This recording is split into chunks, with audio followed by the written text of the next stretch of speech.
yeah, so it didn't quite pop. And then they didn't give him either anything likable or anything that mysterious. Even like mean characters are like, oh, they can be a little sexy because they're like, gosh, she's so mean, or like, or there's some mystery, and he was just like, you know, I'm gonna walk around and I'm gonna walk around some more. And Yeah.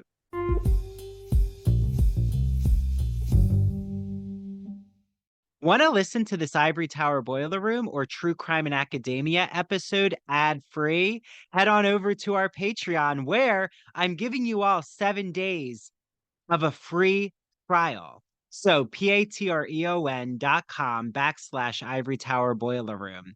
And if you join the ITBR professor level, which you'll see gets you access to all of our rewatch podcast series like Queer as Folk and Smash, and all of our Teaches series, including when we rewatched Scream with you all, when we discussed The Exorcist. We're about to do a Britney Spears memoir episode. So, oh, and The Fall of the House of Usher is coming up. You also get access to both book clubs.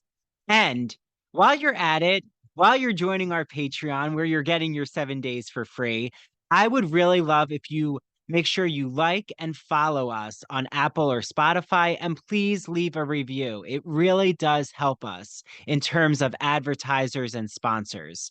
Thank you all for listening to the Ivory Tower Boiler Room Network.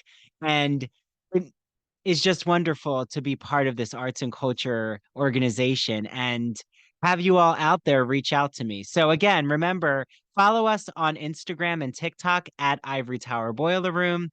And we have a Facebook and we're on X as well. Enjoy this episode, everyone. Hi, this is Dr. Andrew Rimby. And when I'm not here on the podcast, I am consulting with small businesses, undergraduate students, graduate students, podcasters, and those in media. So, if you're curious about the work that I've done with my consultation services, you could just type me in on Google, Ivory Tower Boiler Room, and you'll see a few reviews pop up.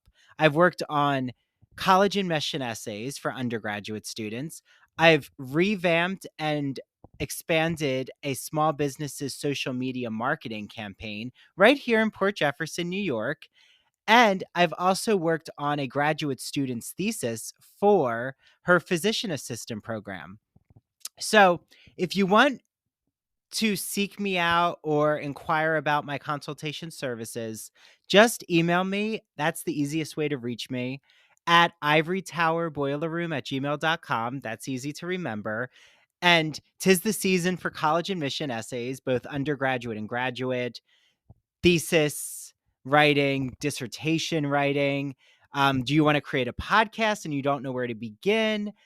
Media work, how to open a TikTok, how to start creating videos on TikTok, what to do with your Instagram. All of that I have done. So just reach out to me. Also, I'm really excited to announce that the December book club choice is Britney Spears' The Woman in Me memoir. So to join the book club, head to ivorytowerboilerroom.com and go to events, and you're going to see a form there. Just so I know how many of you are joining the book club, and that way I can reach out to each of your email addresses and poll all of you to see what date at the end of December works. It's going to be the week after Christmas, so don't worry. It's not going to be the week of Christmas. That would be hectic. And then I'll let you all know how to join the book club, which happens on Patreon. You just join under the ITBR book club section. So can't wait to see who wants to discuss Britney Spears. We have a lot to dissect there. And also, if you want to join the Wicked Broadway musical group event, which is happening in March, head to that event section on the website and fill out that Google form by December 1st. So much happening here in the Ivory Tower Boiler Room, and I love this community. I love being the host and director of this arts and culture organization. Thank you all for supporting me. It means so much. And please spread the word for my consultation services, for the podcast, the book club, the Broadway musical group event, all the things. And without further ado, here's today's episode.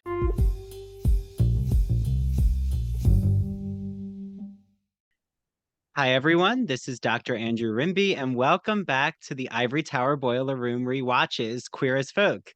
Trying to get all those words out. I'm so excited because I am joined with a writer, artistic friend of mine who I've actually had the pleasure of blurbing his book. So I want to introduce you all to him first, so then we can jump into this episode because boy, oh boy, Scott, do we have a lot to chat about. Yeah. So I'm joined with the Scott Alexander Hess, who is the author of 6 novels, including the most recent one. I'm going to, chat about that first. His new novella is called A Season in Delhi. And when this comes out, it has just come out. So I timed that, not accidentally. Everything is planned, but it came out on November 12th by Rebel Satori. And I'm pretty sure it times with the Festival of Delhi, right, Scott? Diwali, yeah. The Oh, festival Diwali. lights, Sorry. yeah, from India's Diwali, which is November 12th. That's why we made that the book's release date.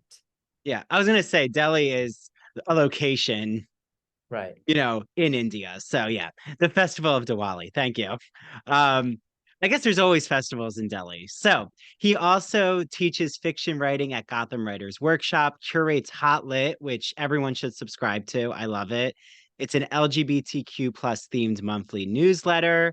He's originally from St. Louis, Missouri. So we can't say that he's a New Yorker, but now he's a New Yorker. So you've been brought into the Northeast culture. He lives in New York City with his husband. He's the author, aside from A Season in Delhi, of other novels, including Skyscraper, which is a Lambda Literary Award finalist. Congratulations. And The Butcher's Sons, which was named a Kirkus Review's Best Book of 2015. His latest fiction, The Root of Everything and Lightning, is a #1 Amazon bestseller. His writing has appeared in HuffPost, genre magazine The Fix, Thema Literary Review, and elsewhere. Other magazines. He co-wrote Tom in America, which is an award-winning short film starring Sally Kirkland and Burt Young. He's a Lambda Literary Awards judge and was an America's Next Great Author finalist in 2022. Congratulations on all of that, Scott. And without Thank further you. ado, welcome to ITBR Rewatches. Thank you. Thanks for having me. It's so much fun.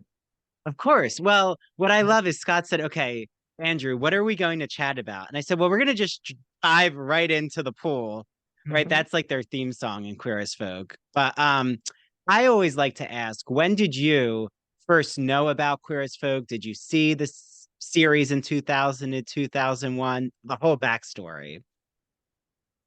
What was the very first?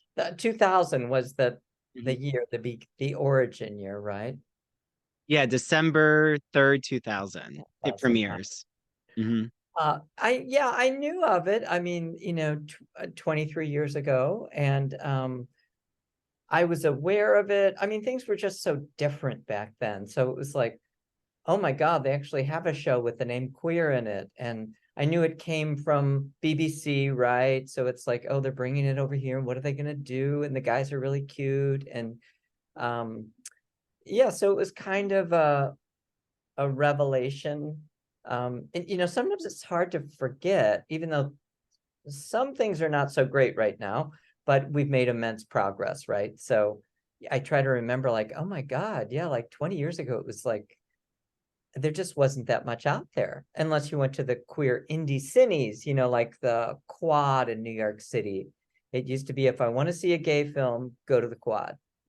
But we didn't have a lot on television, so it definitely was a bright moment. So when did you move to New York City, Scott?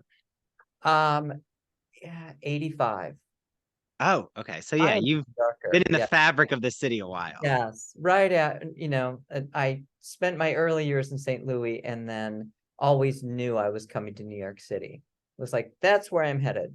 And so I got here as soon as I could and then never turned back. So, you know, And you it, still have an indelible impression of an accent, of that Midwestern accent, which I enjoy. It's that's good. Yeah, I can't hear it, but people do certain words like quarter. I think I say oddly, and other words people say, oh, that's unusual.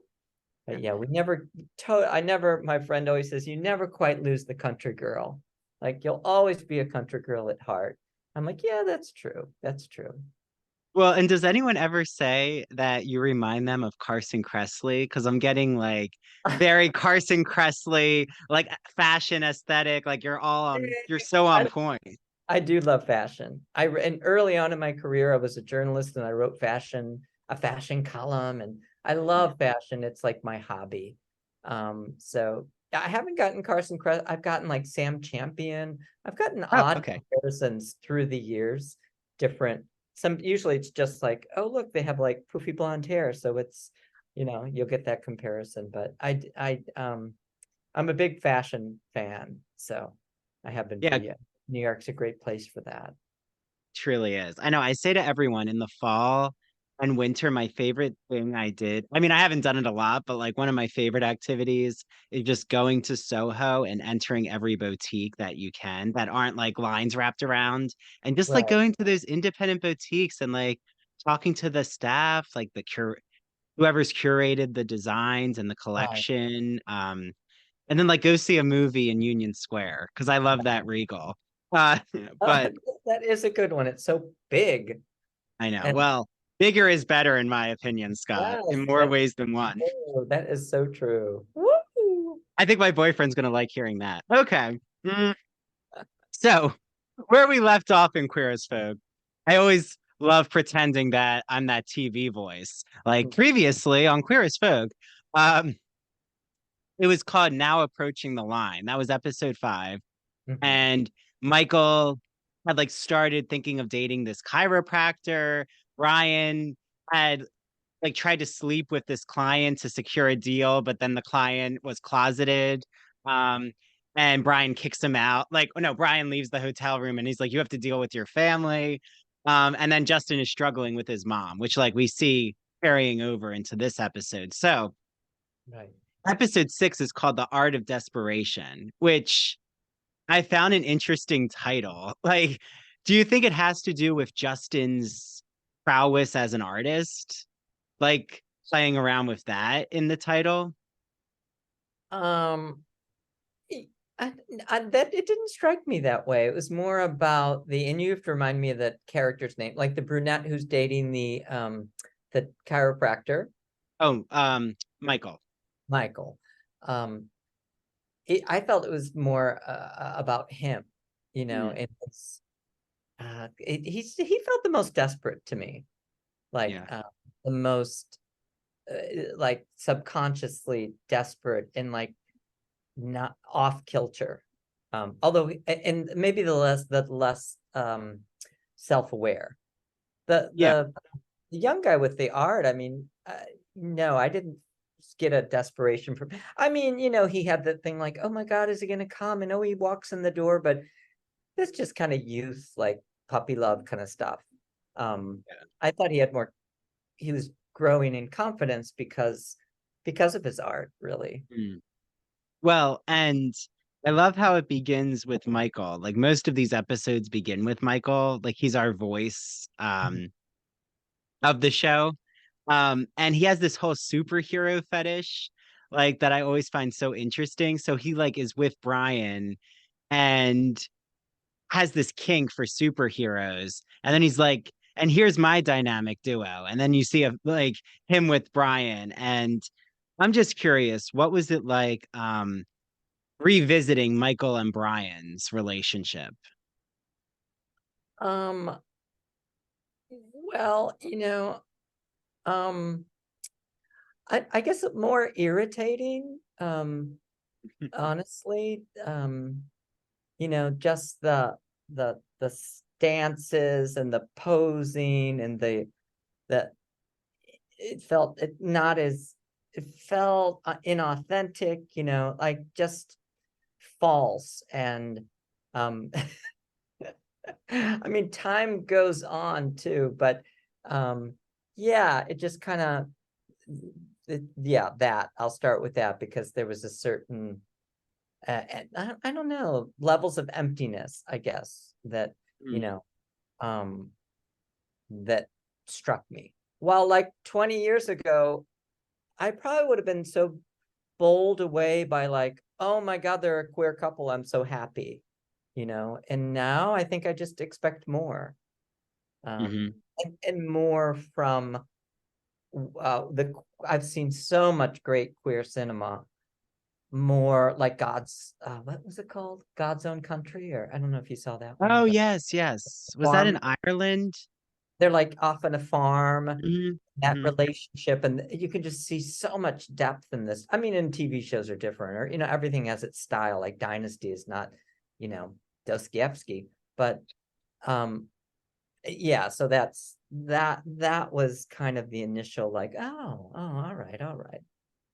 Yeah. Well, and then of course there's the employee at this comic book store who is trying to get Brian's attention. Um, I have to say, I'm starting to get a little tired of the constant fawning over Brian just because, like, I don't know what kind of aura he has, but for some reason, he's always a Casanova and men are like drooling over him. I mean, No, I do you don't. find this realistic, Scott? No, I didn't connect to that. I found him unlikable, irritating, and it's like, oh dear, I don't want to be too negative, but he didn't have any sparkle. I mean, he's not that stunning, and he's an attractive young man, but it just a vapidness, like you'll think of Dorian Gray, who Mm. was ends up being a very kind of vapid, like self-centered person, right? But there's some sort of energy and enigmatic, what's going on with this person. um he felt more flat, and no, I didn't buy that he would be so many people would fawn over him or be enamored, Yeah. because if Well, you I don't love, yeah. something, I mean, maybe body types were a little different too. We've gone through big muscle, this, that, and also we have the internet, where we see so much beauty, like whether it's just facial beauty or body beauty or and then you got face work. So it's like, yeah, so it didn't quite pop. And then they didn't give him either anything likable or anything that mysterious. Even like mean characters are like, oh, they can be a little sexy because they're like, gosh, she's so mean, or like, or there's some mystery, and he was just like, you know I'm gonna walk around, and I'm gonna walk around some more. And Yeah. So you're not falling for Brian. I could tell. I love though this analogy that you're creating between him and Dorian Gray because, um, as you know, I'm a Victorian scholar when I'm not, doing all the programming here at the Ivory Tower Boiler Room, that I've written a lot about Oscar Wilde, and I find that Dorian Gray, it's such a fascinating novel because I actually think the beauty of Dorian isn't necessarily, and I could say that this is a realistic trait about beauty and aesthetic, that it's an artifice where, yes, we all have different like physical traits, but really it has to be society that dictates the norms around beauty etiquette and aesthetic right, desire. That it's really Dorian's older male lover. Well, depends how you read the novel, but Dorian's like the older men in his life who are kind of molding him into what they see as beautiful. So like they're putting their impression, and that's how I feel Brian is. Like you're right, he is our Dorian Gray. People are curating like the beauty standards in the gay community around Brian.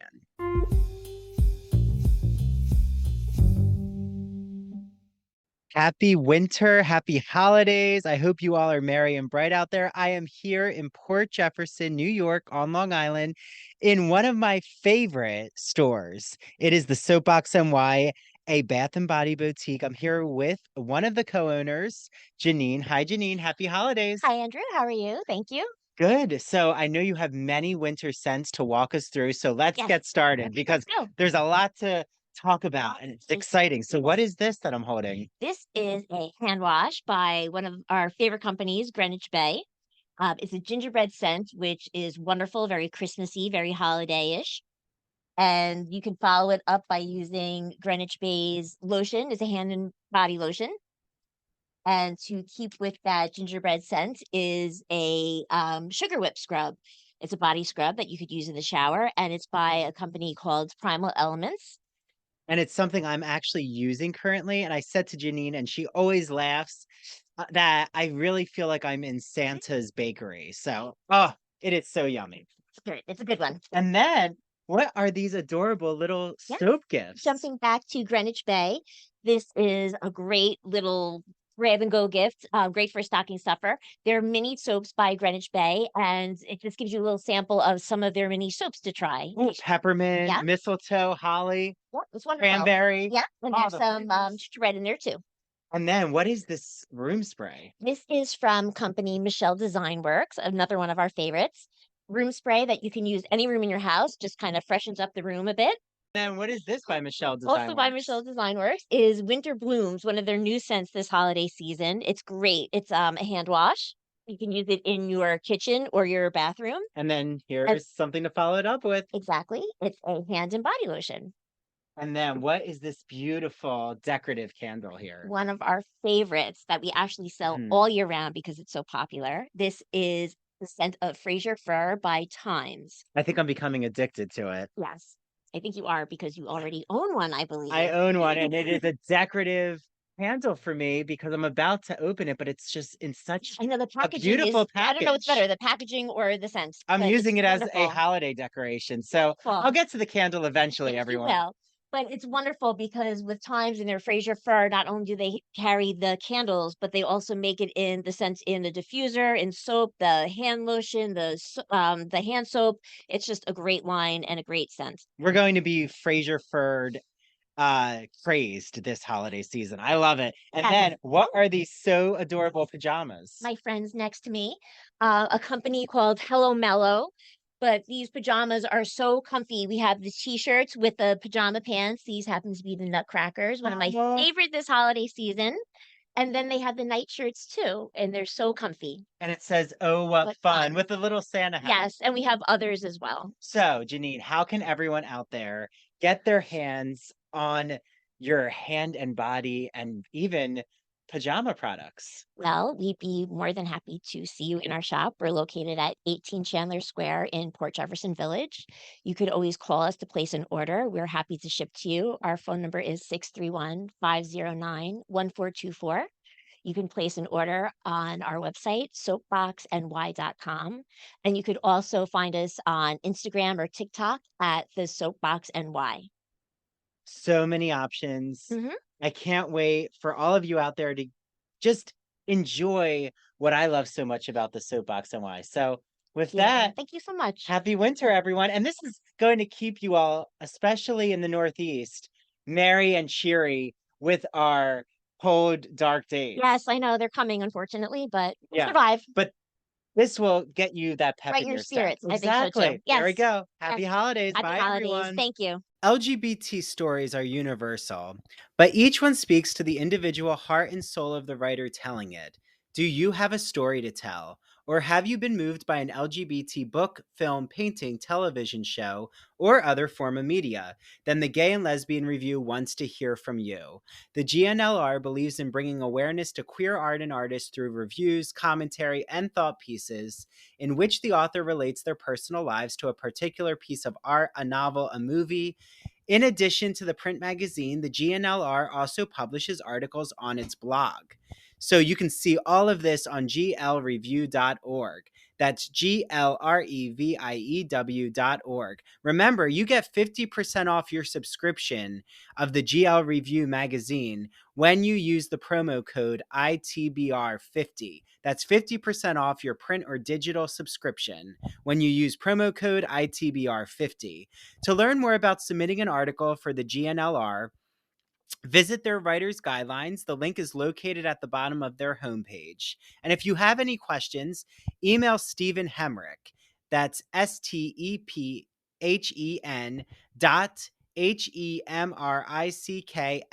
STEPHENHEMRICK@glreview.org.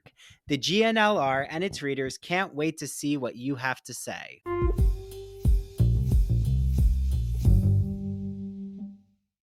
Right. And you Yeah. wonder why. you Hmm. know, in rewatching and looking, it's like you also made me think of Death in Venice, because that character represents ideal beauty, and he doesn't need to be anything but vacant. He doesn't need to be anything but a figure, but he's so I mean, he's young, he's so youthfully idealized. It's like the author, Thomas Mann says this is idealized beauty. So, and then the Bortolucci film version is like he pretty was dead on with the way he showed us that beauty. It could also be the lighting and that, maybe they just didn't go for it quite so much back then. Like maybe we have more budget to create Mm-hmm. what we're meant to see as beauty, but and also maybe just people didn't see uh gay what was supposed to be a beautiful gay man in a TV series much. So, Mm. you know, um I Yeah, did because I no, no, found the one moment I did find him a little kernel of something interesting is when he was trying to have sex with the man, but really just staring at his own picture that he of himself, the man painted or sketched. And I yeah. thought, oh, that's kind of an interesting character, but that was like a second. Yeah, Um, well, and I think that ending of our episode is so important because,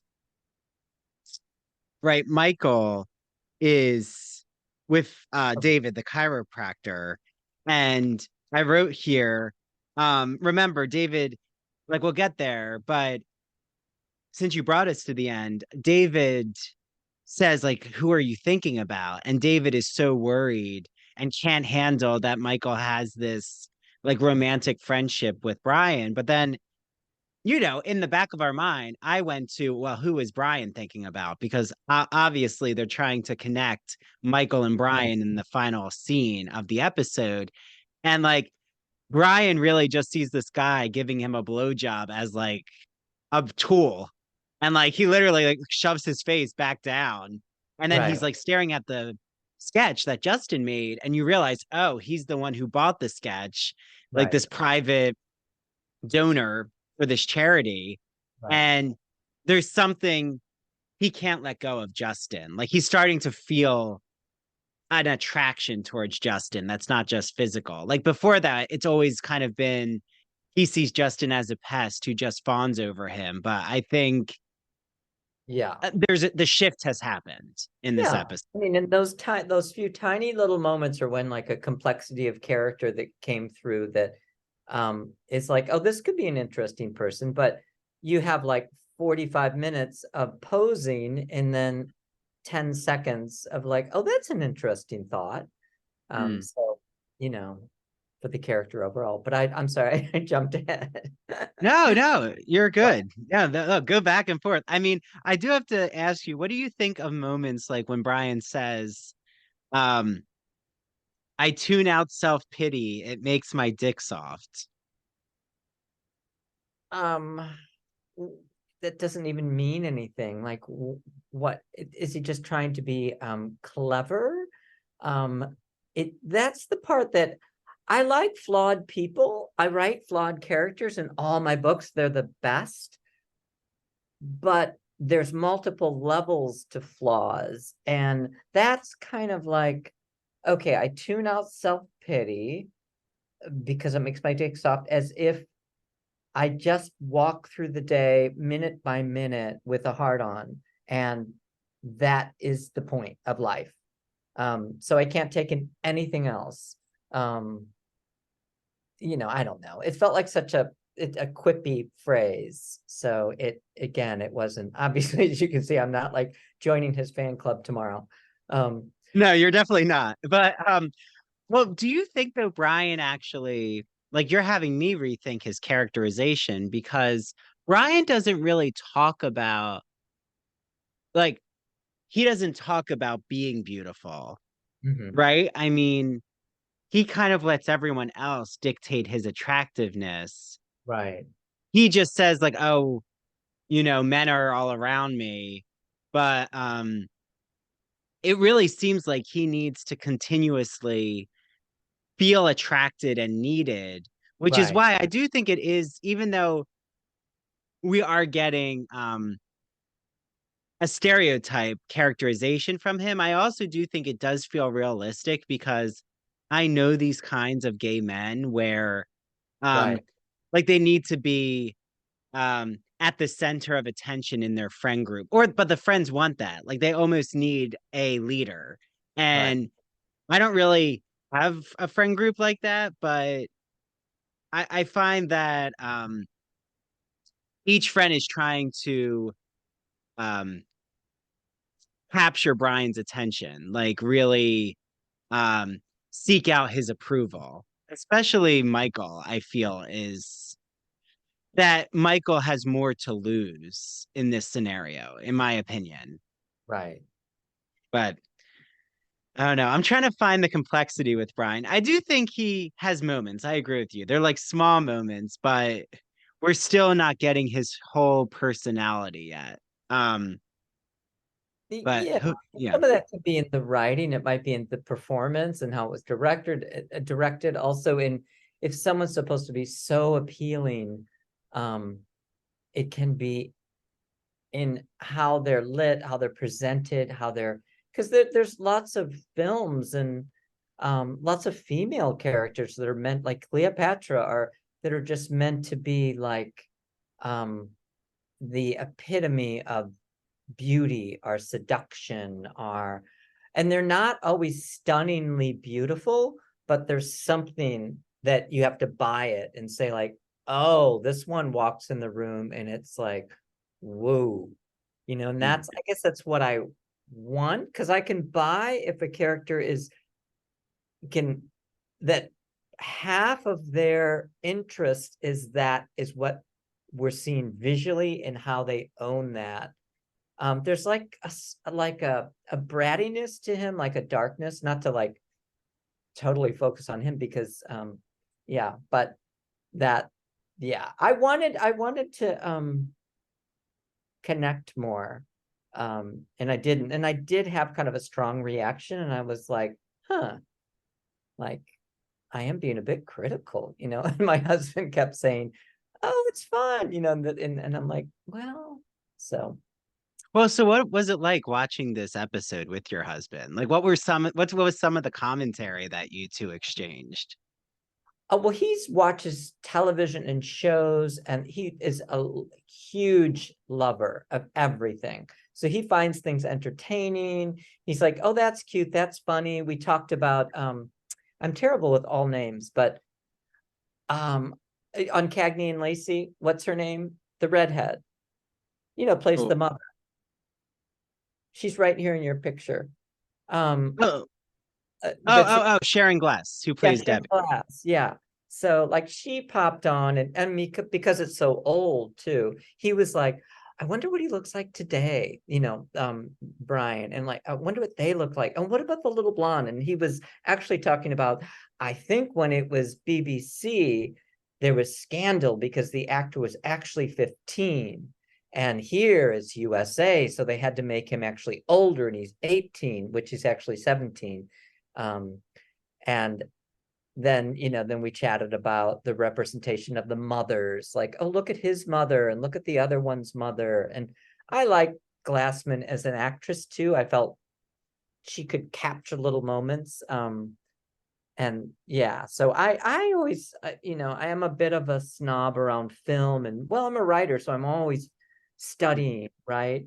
But I have less tolerance. I want, especially as I've discovered more and more and more great, great, great queer and non-queer film and cinema and Succession on television. And while my husband is much more like, oh, I love it. This is fun.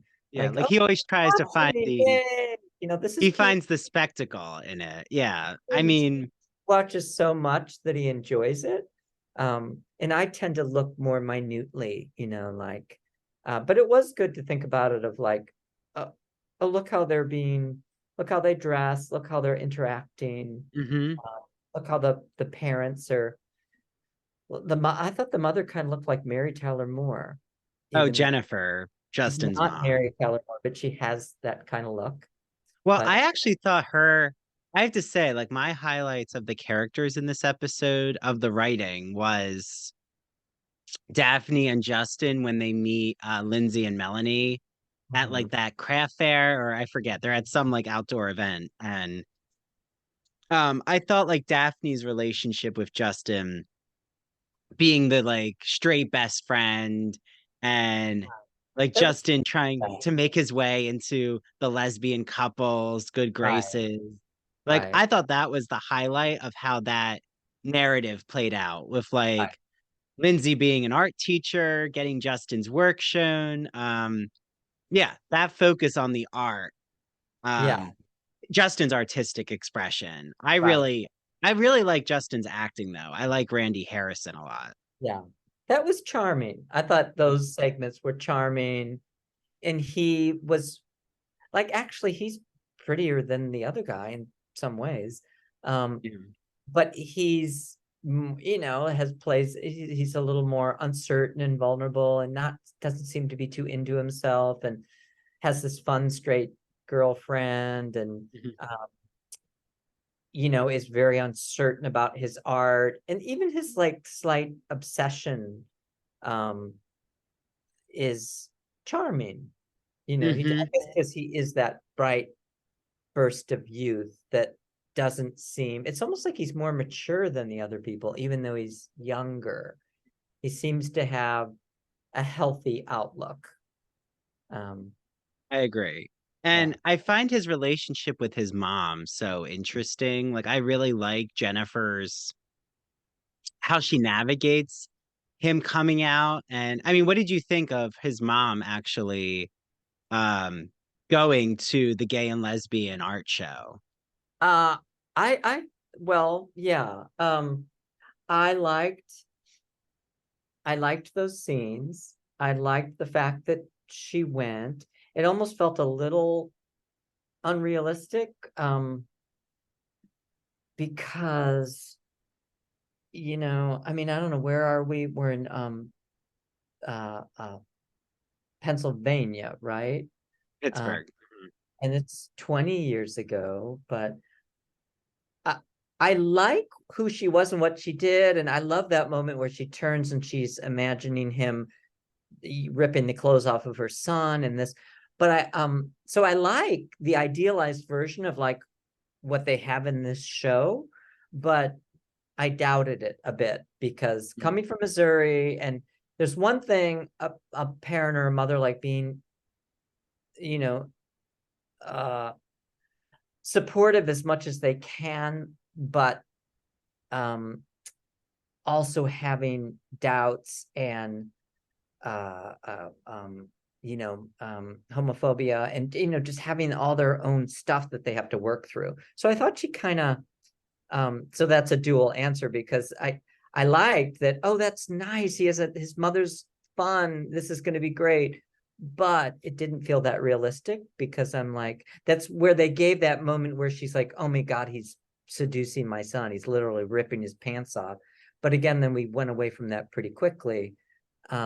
But maybe the show just doesn't need to be complex or like delve into too much. It's like, um, but I thought she might have had a few more misgivings or been a bit more fear or something. Mhm.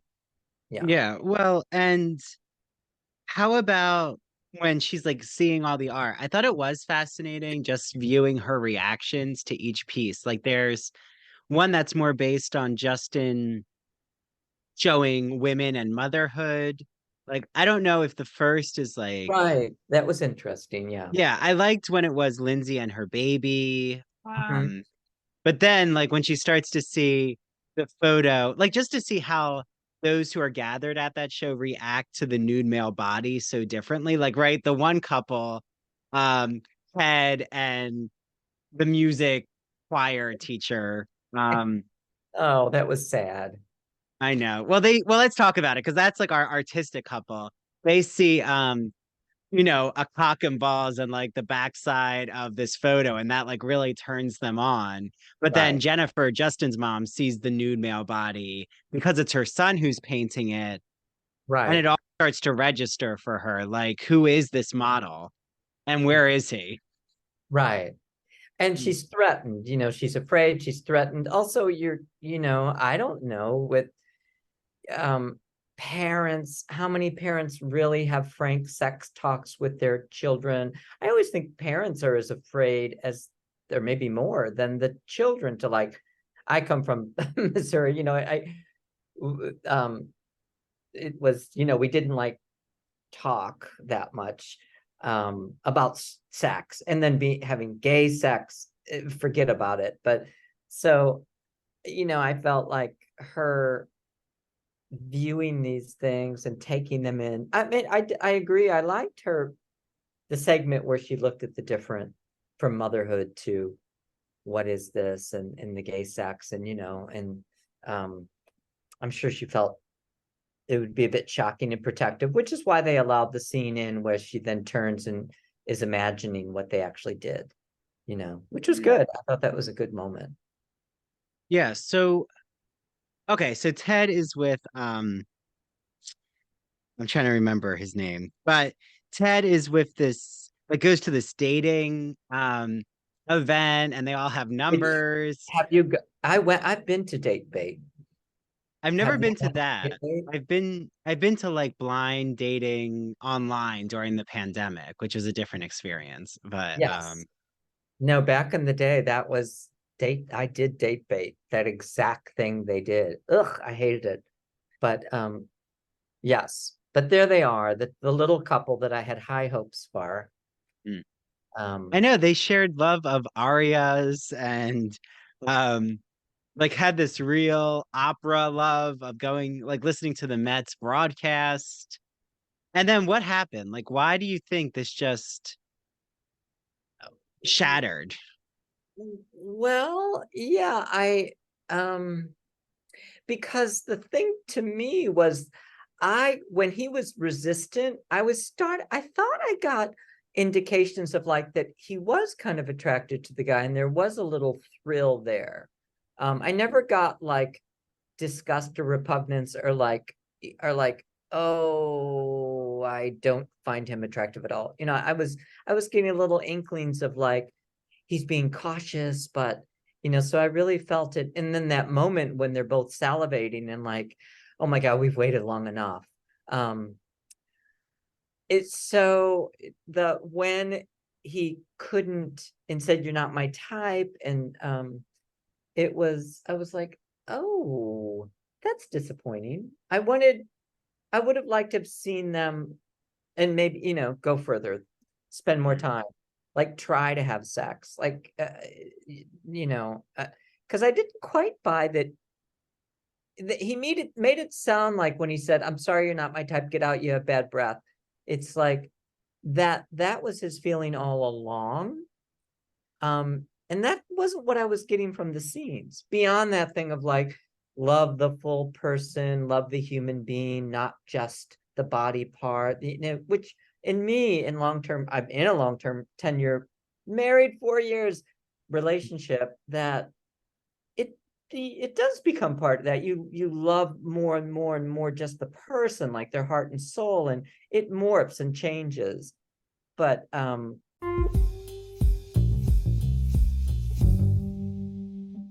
Hi, this is Dr. Andrew Rimby, and I'm so excited to shout out the Gay and Lesbian Review, who is helping to sponsor the ITBR podcast.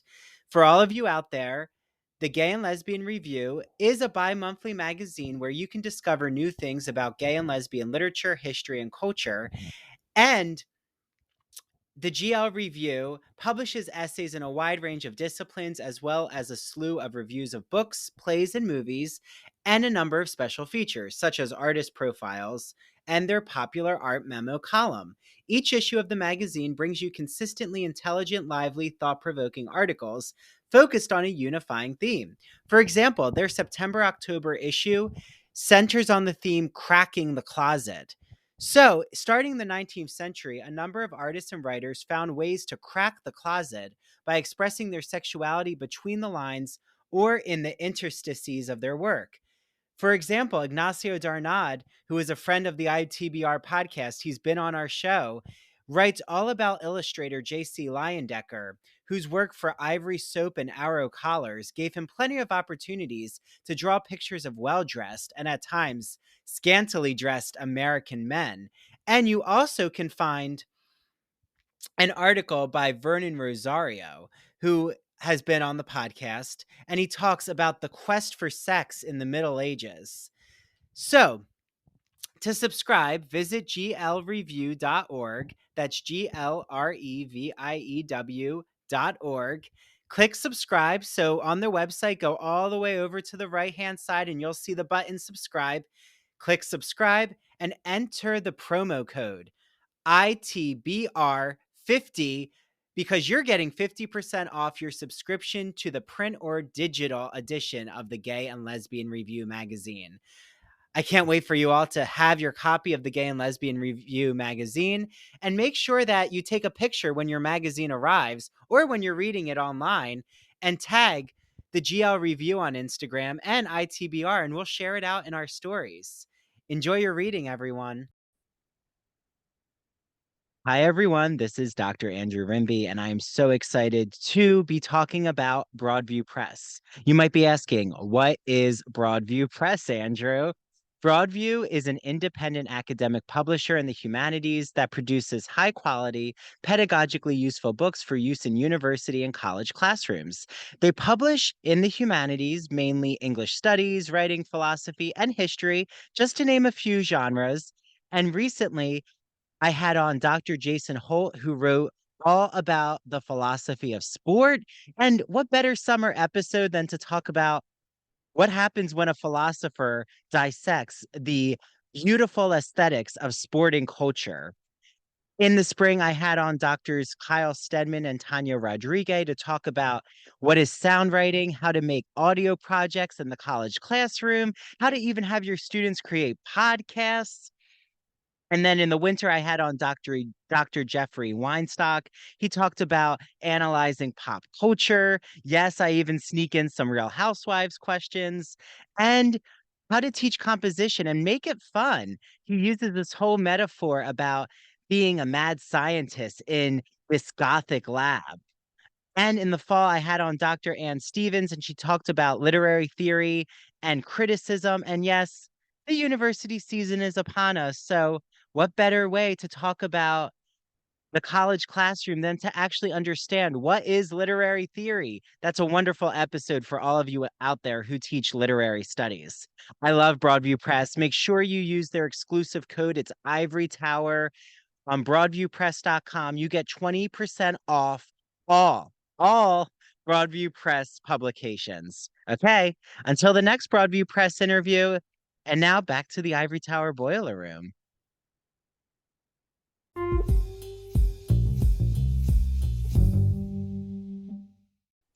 You can't expect that immediately at the beginning, but yeah, I thought he kind of was a little attracted to him, so I was a little surprised when it was just like, get out.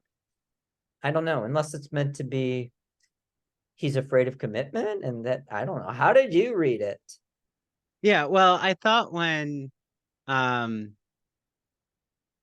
Ted said, I'm just not that into you, but I know that straight women would be. It's like, what is this kind of backhand compliment that like you'd be good in the straight world, but not in the gay world? And yeah, that felt kind of archaic. yeah, well, I think at the time too, that was 20 years ago. So as if, I didn't quite get that one either, but I thought I guess it's like gay men have higher standards than straight women do about men. Right. And that a gay man could just flip on out there and decide to connect with a straight woman and have a life, or, something like that. Yeah, but no, go ahead. Yeah. No, I found that a little odd too.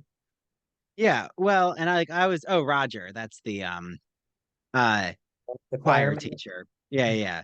I thought that there's like that whole moment where they're in bed together, and like I also feel Ted wasn't ready yet for intimacy, but like he starts to everything intensifies around him, like the timers, the clock sounds, the Right. ticking, everything is just like water dripping. I don't know. It's all very intense.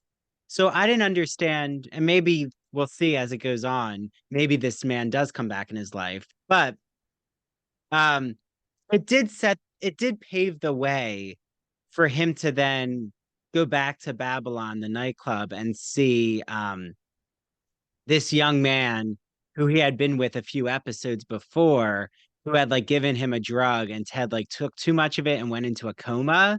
So Right. then I Right. felt kind of we're being pushed into this direction of Ted wanting to be settled and the good boy, but wants to go back into the party lifestyle. Like he doesn't yet know which world he's in. And Well, and yeah. it goes to complexity of character also, and maturity of person. Because and this up my first novel that was published was called Diary of a Sex Addict, and it's very intense, and it's 1 month in New York City and a man that's trying to escape his feelings by having all this crazy sex, right? So in a way, that scenario of I can't be with a man that I'm actually liking, he's becoming too real. I'm better at having sex with an anonymous person or someone that I can fetishize, and it becomes a non-real experience. So I mean, that could be it. It made me think a little of that. It's like, well, maybe that's because people use sex just for escape, Mhm. absolute total escape, distraction from feeling. While love making, forget about it. You've got to, I mean, in my experience, vulnerability, feeling, it's like it becomes a fuller. So it's like, sure, if you go in the bathroom of a club and get a little drunk and have sex in a stall, then it doesn't require emotional connection, right? Then maybe that's just what he's ready for in his journey. Although you just want to shake him and slap him, because I'm like, but why are you wandering around like, oh, everybody ignores me. Yay, let's have a drink. I'm like, oh, Lord. It's like, wear a tank top and shave your head and just grab, whatever. I always want to reshape people anyway, but I'm like, well, don't just be like Sally Sad Sack, who's going to be like, oh, well, I'll have to take what I can get because that's who I am. Oh my gosh. Well, yeah. I love everything you've said about their I agree. Ted is he frustrates me. I mean it's sad he was in a coma, but I'm frustrated because I could see the potential in this relationship, and Right. I felt like when he lashed out at this guy, but that is so realistic. I mean, Scott, right? Like how many times have we been upset with someone and you say things you regret, and Right. like, or they'll make a criticism and then like you feel that you have to ping pong back a like harsher criticism of them, Right. Right. Yeah. you know? Yeah. It just, for the story, it felt too soon. It felt Mhm, like, oh, soften it up a little, and don't be so harsh, like, in mhm, because it's a fast moving series too. We don't have long, we don't get that in depth with feeling necessarily. mhm. So it felt a little like sharp. Yeah. Um, and yeah, and you No, want that's true. more. I mean, I wanted like, but maybe maybe it'll turn a different direction. Yeah. Well, and we have to move through so many people, right? Right. It's like they're trying to cover all of these different complexities of the circle Right. of men, but And, and women. Yeah. yeah. And it was very groundbreaking just to have a gay show called Queer as Folk. And Mhm, over at I guess it was the BBC, and then over here. And so that, was just a giant win, just that it existed. So I yeah. mean, now 20 years later, we can get much more critical because we've there's been so much more, you Yeah. know. And I'll just quote this line because it's in the show, even though everyone who's been listening to the series knows I have a hard time. Um, with the slur word, but because it is a quote that Emmett says, I thought you would find this interesting, Scott, knowing you were going to be across from me, that we get a Samuel Taylor Coleridge quote from the Rime of the Ancient Mariner as a play on words. So like Emmett says, faggots, faggots everywhere, and not a drop to drink. Mm-hmm. And right, and I think he's saying that when there's all these men in the dating um event, and like Emmett's not interested. I mean, why did you think Emmett? To me, Emmett is kind of fascinating. Like he's, I feel like you would have a kinship. He's like the most fashionable one. He works in a clothing boutique. Right. He's kind of like unapologetically always who he is. But like, Right. why was the dating event? Like, why would he make a comment like that? I thought he was just being kind of catty and that he didn't like the pickings. It's like too real, too old, too plain, too. And everyone's on their soapbox. That's what I thought. It was like, and this is why you should pick me. Like, I don't know, one of It's very them. strange, and I think it's a great idea because I went with friends a few times to date bait, and I think it's a really great concept because it's trying to lead, especially 20, 30 more years ago, to say like, we don't just have to get drunk and fuck at the club. We can go somewhere in a lit room and say, I'm gay and I'm a writer and there's more to me, and what do you think? And so it's a great concept, but I always just found it very awkward.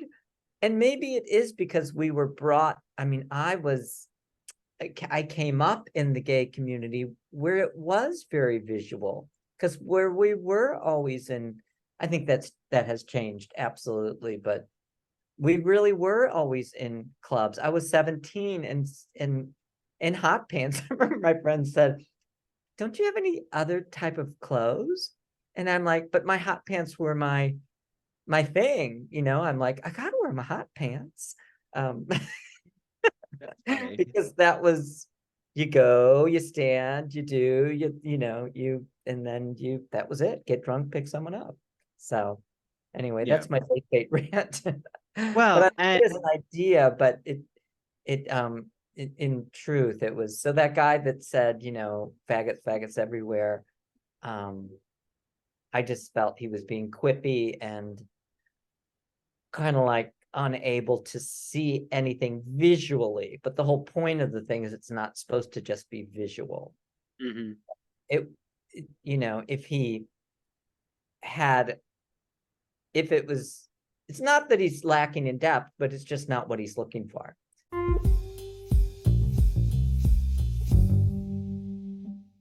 Imagine that you're riding the Turner Classic Movie Great Movie Ride in Hollywood studios. It's in the 1990s. As you're journeying through the Great Movie Ride, you pass the Wizard of Oz, where all of a sudden you see the Wicked Witch of the West ascend into Munchkinland in a cloud of smoke and flames. Well, that's the memory I have with the Great Movie Ride in classic cinema when I was at Disney in the 1990s as a young boy. And ever since that, I was hooked on classic cinema.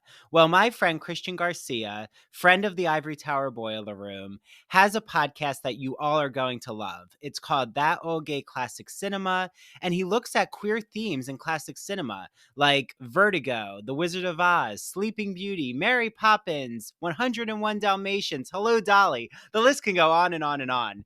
So follow him on Instagram at That Old Gay Classic Cinema. You can listen to his podcast on Apple and Spotify. And he also is on the premiere episode of our Queer as Folk podcast, where I'm rewatching every episode of Queer as Folk from 2000. And the episodes come out bi-weekly. So make sure you listen to his episode with me. And he's launching a rewatch show of Smash, where they're putting on a Marilyn Monroe musical. So he's going to be joined by co-hosts, a lot who are in the Broadway and theater industry, and I'm going to be on his first episode. So without further ado, get listening to That Old Gay Classic Cinema. Enjoy. Hi, everyone. Happy almost holiday season. because the holidays are upon us, I'm sure so many of you out there are thinking, oh my, what am I going to get my friends, my family, my children, my romantic partner, my husband, my wife, any, significant person in your life? Look no further than my good friend Mandy Bengal, who makes handmade crocheted items. Her company is called Mandy Made It. You can follow her on Instagram at MANDEE Made It. And you will see all of these crocheted items that she's going to be able to customize for you, including special characters, sports team figures, even holiday items like a snowflake or a Christmas tree. So I have Mandy's keychains. I have the poison apple from Snow White and the Seven Dwarfs.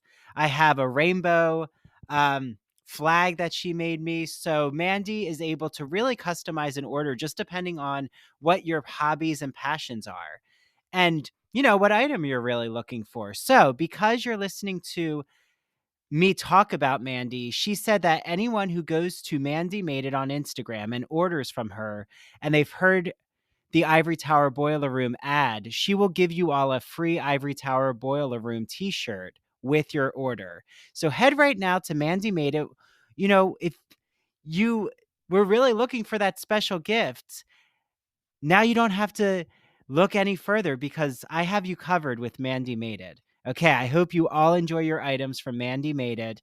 And please make sure that you take a photo of your crocheted items so that we can share it out on our social media. I know Mandy would love that, and I would love to see what you all are ordering from her. She even has an adorable pillow called Netflix and Chill, and she has these cute coasters that she crochets for your favorite coffee or tea mug. So enjoy all your Mandy Made It products.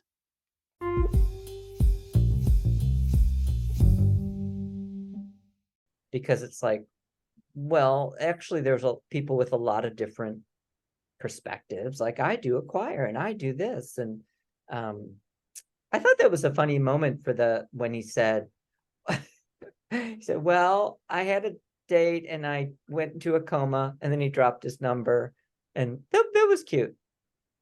Yeah. That was a fun, well, yeah. And I think that then Roger, hearing that vulnerability from Ted, he's like, oh, he's looking for something, like you've been saying, we're kind of led to believe that Ted is looking for something more real. And Right, like Roger's connecting to that, but Ted's not ready yet. Like, right, or even that he's not ready. I think he's ready.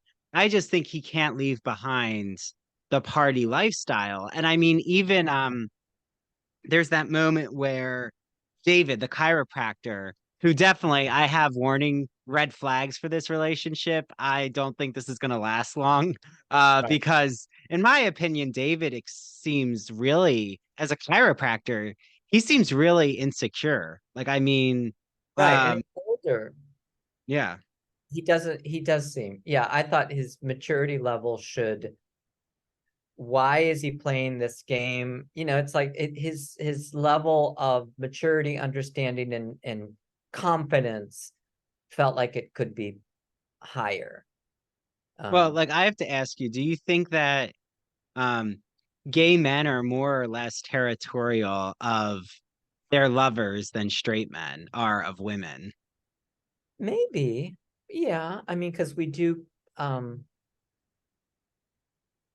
um, uh, uh, potentially, um, because not that we don't trust our friends, especially when you're younger and people are drunk, but there was a bit of I guess, because, and again, it's probably changed because this is years ago, but there is a certain looseness, Mhm. that then there might be a little bit of a fear of like, oh, what if that looseness carries over and he grabs my man? Mm.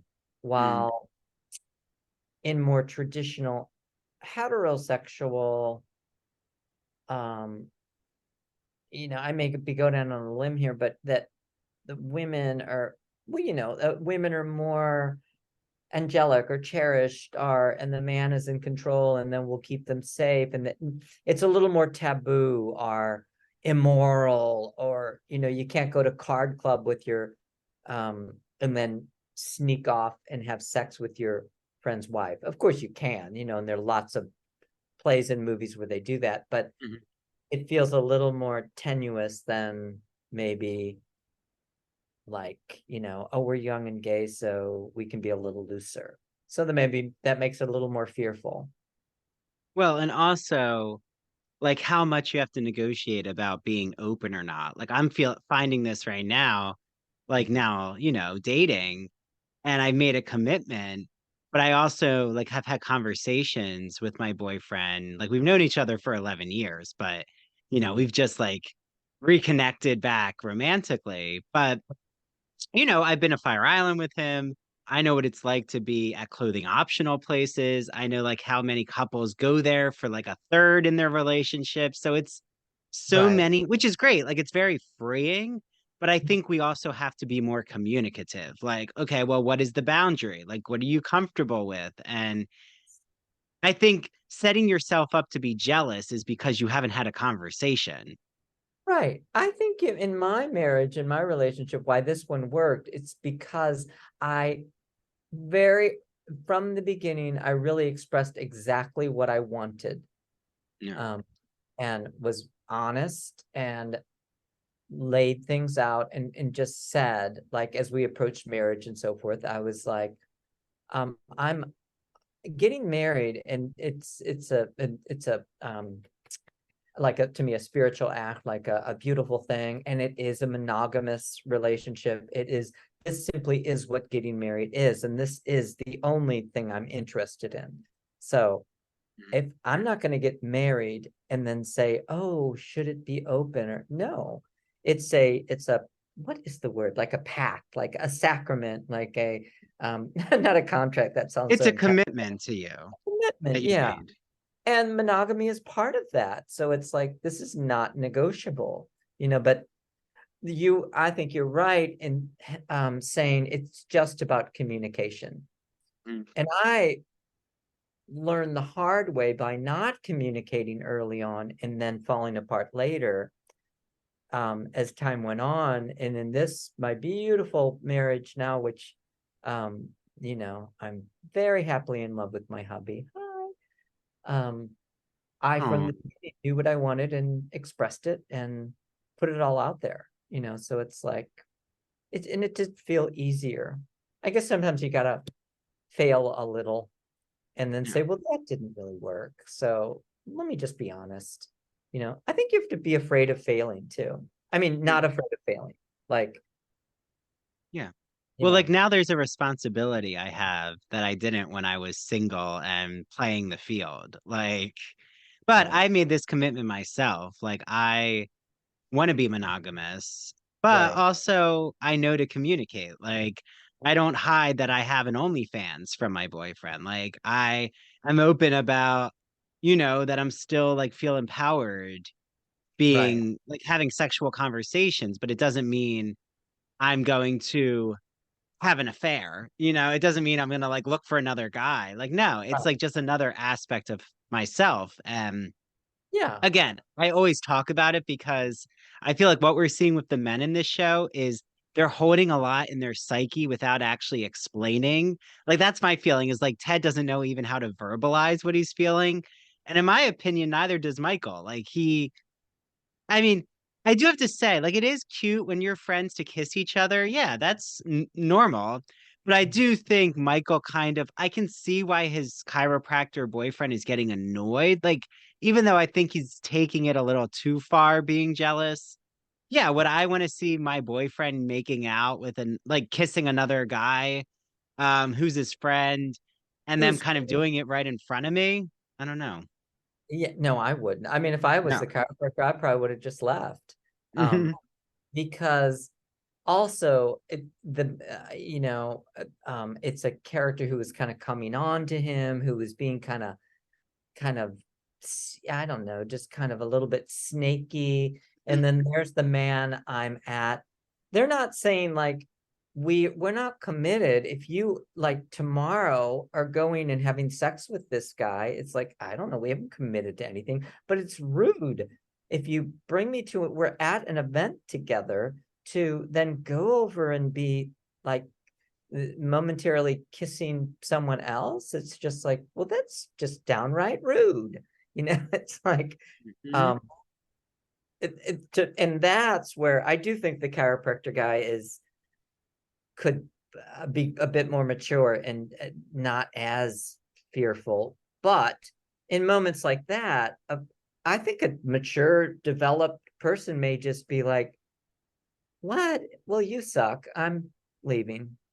I'm out Yeah, the like door. wouldn't I'll even put go up get with a it. donut, and you and do what you need to do. I'll see you another time.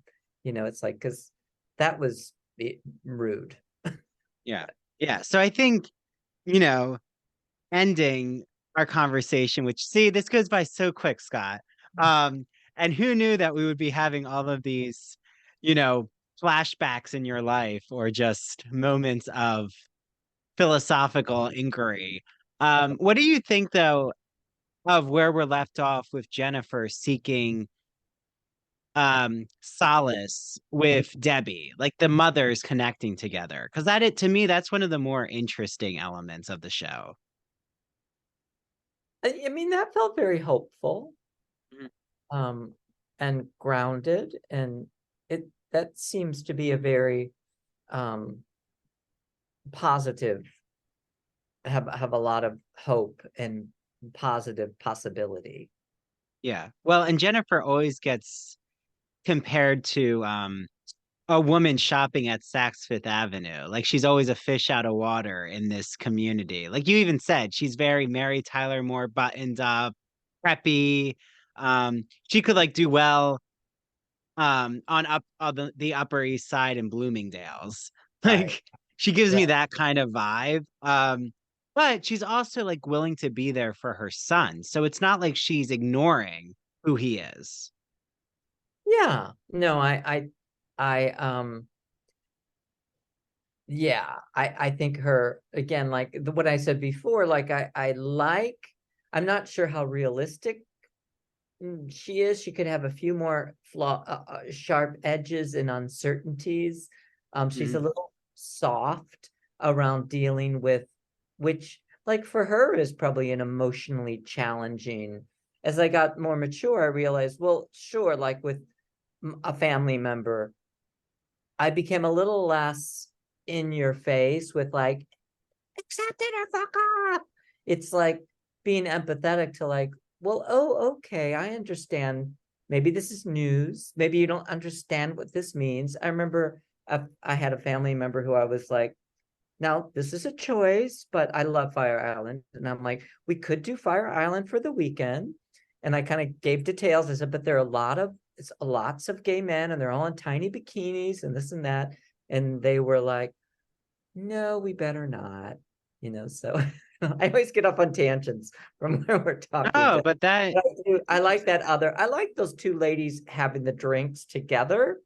And I was like, oh, that's a nice connection, and I thought the sharing Glasser, right? Like that she had a little bit of that fun wisdom to share, uh, hmm of like, they're going to do it anyway. Like with any child, it's like, just hope they're safe, and here, take some condoms and be supportive. And, you know, and that was a nice vibe that they had, I thought. yeah, and my mom reminds me more of Jennifer in the sense that like she's always been supportive, but would never be like on the side of giving me supplies for sex. Like, Right, right. like she's not gonna be like, here's your lube. But it's funny, like even now, my mom, like, and dad will listen to some of these episodes, and I say to them, like, I'm gonna open up about my own personal experiences. I Right. love that you're supportive, but I don't need to like hear a lecture after you listen. And because they mean so well and they are so open. Like my parents even went to Fire Island this summer with me for a day trip. Nice. So like they're like, we love Cherry Grove. We love the pizzeria. Like I love the Yay. employee named so and so. So like they really are allies. But again, like I don't necessarily need my parents to investigate my sex life. Like Right. that's I hope they watch this one. Hi, mom and yeah. dad. I'll ask them Yay! too. I don't think I said anything that's too, you know, in depth. Like I didn't like tell Oh, them what kind of position I like to be in, you know. I'll stop right. there because then they Yes. won't Well, listen than that, anymore. certain things. Yeah, Well, that's I right. want to end with, um, just what I've said about your book because I feel like it speaks so nicely to what you're doing in your own literature, which is just opening up these complex dynamics around queer men and their coupling. And like that's what your whole book, A Season in Delhi, is about, which is a gay couple's idyllic Indian journey. And then there's something subversive and secretive and, infidelity entering the scene. And like we said, when you bury those secrets and you don't communicate, shit can hit the fan real quickly. And that's definitely in your novel. Yeah. Um, so, what do you want to say just about what everyone can um, anticipate, what they can expect in A Season in Delhi, all the things, Scott? Yay, season in Delhi. And also come to the launch party. It's November 12th in New York City at Red Eye. Um, it the book also, it's a tiny little book, which is easy to carry. It's a novella, so it's a little a shorter. It has a lot of momentum. It does have complexity, and I love beauty of language and setting. You'll get to feel like you've been to Delhi. I feel I really work at bringing Delhi, India alive. And then and I have a dual narrative where there's also a story of a woman, Carol, who was a scandalous expat and a 1950s housewife living in the same bungalow in Delhi, India, having an affair with an Indian man, and the danger of that. And as reviews and things came out, people really liked that dual narrative, which I was glad. Some people even like Carol's story, found it more exciting. So I'm happy with that because I liked that, yes, Brandt is the central gay character and the ups and downs they go through against like this. And I went to Delhi twice. It's like the most fantastic, crazy, wonderful place. And that, but also that then I balanced that with a woman's experience in the 50s, which in some ways was definitely more dangerous, of like what she put herself through. So yay, read the Yeah, no, book. it's so exciting. And everyone can go to scottalexanderhess.com and you'll see my quote there, which is the reader is taken on a sensual mythical journey into India. What awaits you is a queer poetic experience that is reminiscent of E.M. Forster's A Passage to India, but much more erotic. And I stand behind that. Yeah. So I'm so happy that, everyone out there can get their hands on your book, Scott. I'm going to, be at your premiere. I don't know. This episode might be right after your party. So I'll make sure I clip out. I'll share the part where you talk about the party and I'll share it on Instagram so everyone can you know, I'll spread the word for you. But I know we're gonna have a great time. And I can't wait to be back. You might have to come back again, or even have your husband come on with you with a queer as He would folk and love it. hear your differing opinions. He would Um, love that. Yes. that would be Yes. so fun. Okay, well, Scott, how can everyone follow you on social media? Scott Alexander Hess is I'm on Instagram, Facebook, and Twitter.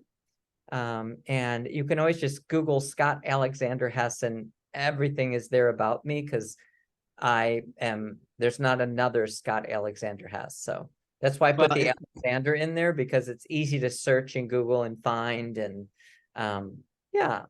So, yeah, and and what's exciting is you also offer writing consulting, right, I teach. Yes, I teach you fiction teach. writing. Yep. Yep. Yeah, Work so all one-on-one things with Scott. novelists. Yeah. Yeah, no, go ahead. Yeah, I do one-on-one with not, I work with a lot of novelists. So either in classes or one-on-one where they're writing a novel. And it's like called mentoring, and we work through, to get them to the end of the book.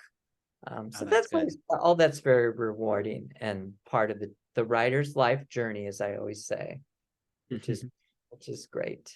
Well, so everyone, scottalexanderhess.com, get your hands on his new book, um, A Season in Delhi. And yeah, I had such a fun time, Scott. This was great. Ew, it was amazing. It was a Yeah, ball. Thank you. of course, of course. Okay, well, bye, Scott, and bye to the audience out there. Until next time, until next episode. Let's see what Okay. happens.